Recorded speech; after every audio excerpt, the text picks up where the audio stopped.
In today's video, I'll teach you how to create NetShort account. First of all, launch open NetShort application. You can see over here NetShort application has been opened. Initially, you'll be led to the home interface. So if you want to create the account for yourself, tap on the profile icon that you can see at the bottom right corner of your screen.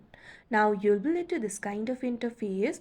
What you have to do is tap on the sign in option that you can see at the top of your screen.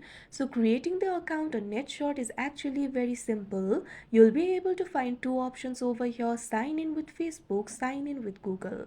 So all you have to do is use either Facebook or Google in order to create the account for yourself. Here I'm just going to tap on this option, sign in with Google. Now once you do that, what you have to do is simply choose an account in order to continue to NetShort. Tap on the Google account of your choice. Now you can see over here, you'll have to allow Google to sign you in to the NetShort. Tap on this option, agree and share. Now wait for a while.